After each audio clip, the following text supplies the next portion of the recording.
Our amygdala works so hard to keep us safe.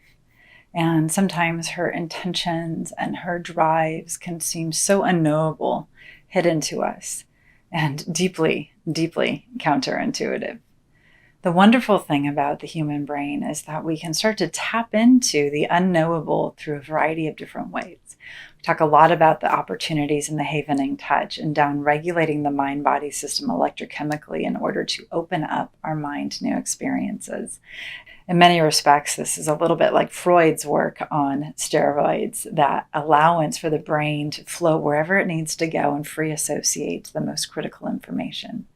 And sometimes we like to have something a little bit more concrete to help us link into the types of understandings and awarenesses that we want more of. One of my favorite tools for doing this is the dominant, non-dominant handwriting exercise.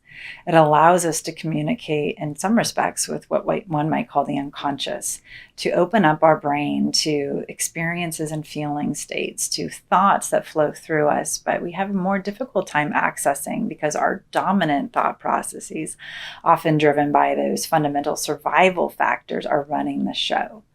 So what does this look like? It's fundamentally a conversation that we're having with our own brain. We use our dominant hand. I'm right-handed, so my dominant hand would open up a question. In this series, we've been exploring the idea of resistance and what are the roadblocks or the barriers that our amygdala throws in our way that prohibit us from making the types of changes we would like in our world. So our dominant hand would say, in some version of this, hey, why are you getting in my way?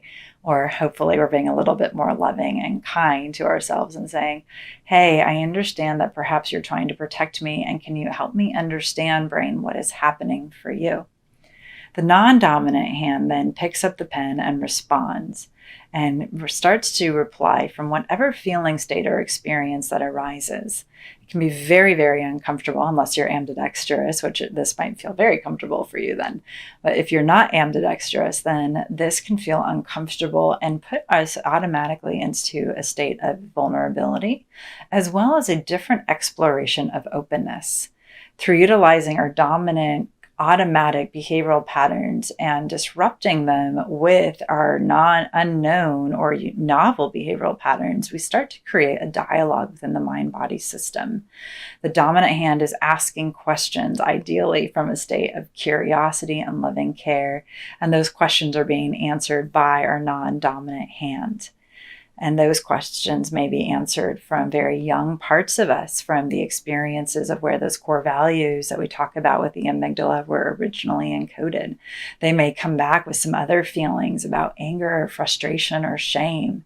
And the conversation is allowed to unfold and flow within us.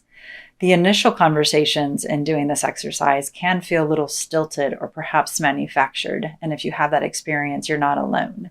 The opportunity here is to stick with it, to allow your mind and your body to try on a novel experience, to open up new neural pathways that perhaps have been tucked away or delinked or not connected to for quite some time. Remember, as children, we are learning about the world around us. We are exploring and developing a sense of self.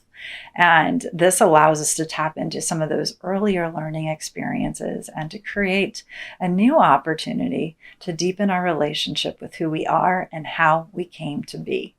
So give it a try. I'd love to hear how it goes. Post your comments in the notes, and happy journaling and dialoguing with your own inner world.